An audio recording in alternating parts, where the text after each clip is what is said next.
নমস্কার বন্ধুরা, আপনারা দেখছেন কুকিং হাউস অফ অনিমা। আজকে এখানে দেখতে পাচ্ছ কতগুলো পরোটা নিয়েছি। ডিমের পরোটা, না বেলতে হয়েছে না মাখতে হয়েছে। ডিমের পরোটা খুব দারুণ হয়, বাচ্চা থেকে বড় সবার প্রিয় ডিমের পরোটা। এই ডিমের পরোটাটা আমি কিভাবে করলাম তাহলে সেটা তোমরা দেখতে থাকো। এত নরম হয়েছে পরোটাটা, আর তেমনি খেতেও খুব টেস্টফুল হয়েছে। আমি একটা তোমাদের সামনে ভেঙে দেখাচ্ছি, পুর ভরা। এই দেখো, তাহলে আমি কিভাবে করলাম তোমরা দেখতে থাকো। টিফিনটা করার জন্য আমি এখানে হাফ বাটি ময়দা নিয়ে নিয়েছি, আর এখানে দিয়ে দিলাম অল্প নুন আর একটুখানি সাদা তেল।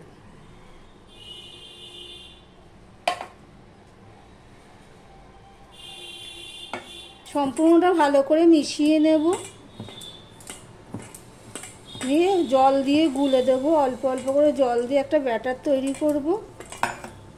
আমি হাত দিয়ে গুলছি, তোমরা চাইলে তোমাদের সুবিধা মতন যা দিয়ে গুলতে পারো।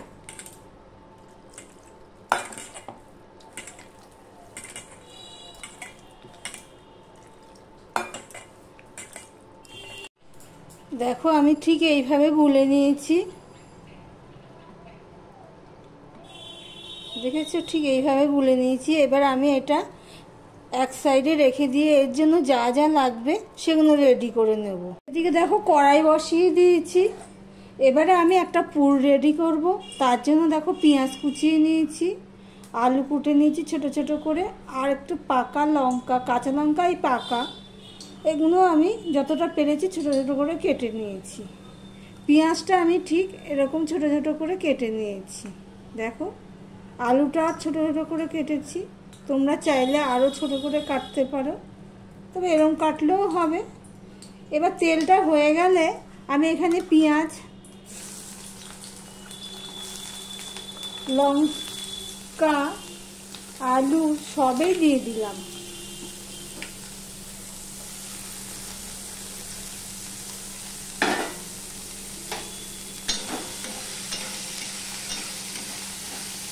এবারে আমি এর মধ্যে এই অল্প একটু নুন দিয়ে দিলাম স্বাদ অনুযায়ী, আর একটু হলুদ দিয়ে দিলাম। দিয়ে সম্পূর্ণটা আমি আবারও ভেজে নেব। দেখো, আলু পেঁয়াজটা ভাজা হয়ে গেছে।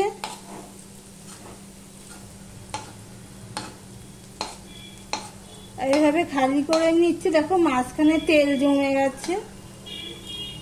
এবারে এর মধ্যে আমি দুটো ডিম নিয়েছি,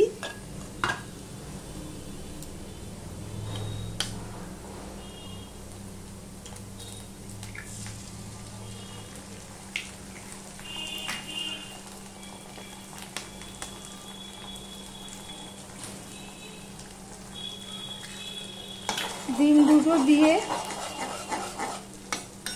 আবার মিশিয়ে নিয়ে একটুখানি ভেজে নেব, মানে ডিম ভুজিয়া করে নেব। দেখো, ডিমগুলোকে ভালো করে ঝুরি করে নিয়েছি। ডিম ভাজার গন্ধ বেরোলে তারপরে আমি গ্যাসটা অফ করে দেব।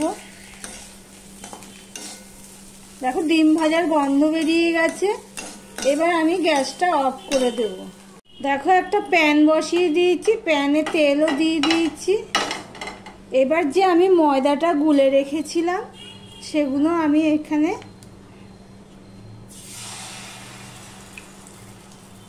দু হাতা দিয়ে দিলাম। তোমরা তোমাদের যেরকম সাইজ করবে সেইভাবে দিয়ে দেবে।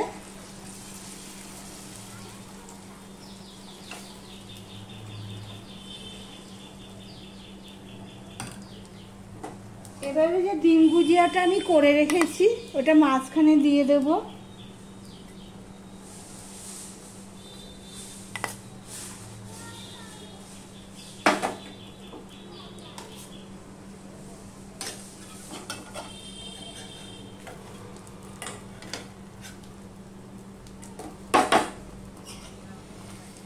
এইভাবে ভাঁজ করে দেব। দেখো, একটুখানি এই যে কাঁচা অবস্থায় থেকে ভাজ করলে কি হবে, ভাজটা হয়ে যাবে আর লেগেও যাবে।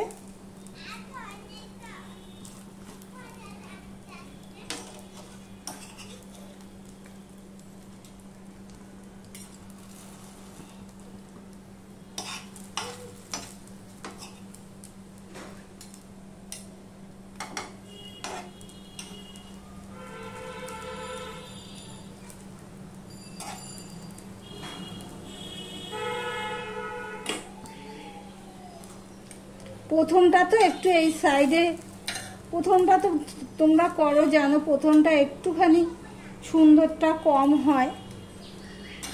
এবার এক পিঠটা ভাজা হয়ে গেলে আমি অপর পিঠটা এইভাবে উল্টে দেব।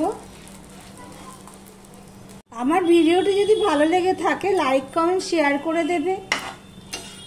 আর যারা সাবস্ক্রাইব করোনি ভিডিওটি দেখছো তাদেরকে বলবো চ্যানেলটি সাবস্ক্রাইব করে পাশে থাকতে। এই দেখো আমার ডিম পরোটা একটা রেডি হয়ে গেছে।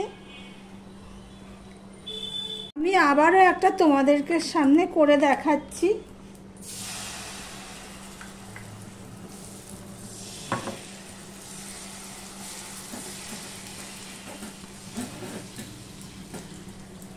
দেখো না বেলেই আমার ডিম পরোটা হয়ে যাচ্ছে,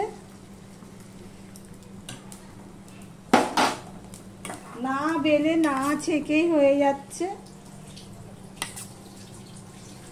আমি দেখো ডুবো তেলেও ভাজছি না, কিন্তু সঠিকভাবে ভাজাও হয়ে যাচ্ছে।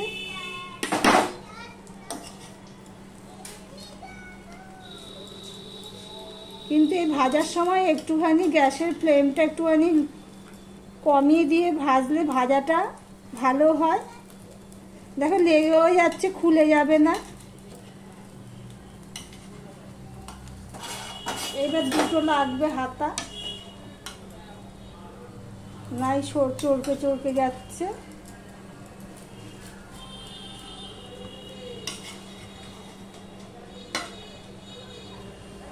দেখো প্রথমটার থেকে দ্বিতীয়টা দেখো সুন্দর হয়েছে।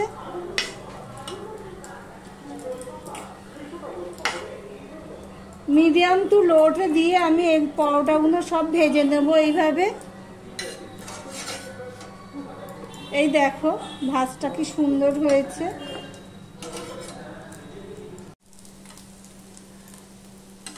দেখো 2 নম্বর পরোটা ভাজা হয়ে গেল। এইভাবে দেখো সমস্ত পরোটাগুলো আমার ভাজা হয়ে গেছে। এগুলো বাচ্চারা খুব আগ্রহভাবে খাবে। একটু অন্যরকম ডিজাইন, রুটির তরকারি ডিম গুজিয়া করে রুটি করার থেকে এইভাবে যদি মাঝে মধ্যে করা যেতেই পারে। আর এটা এতটাই নরম হয়েছে, না করলে না খেলে বুঝতে পারবে না।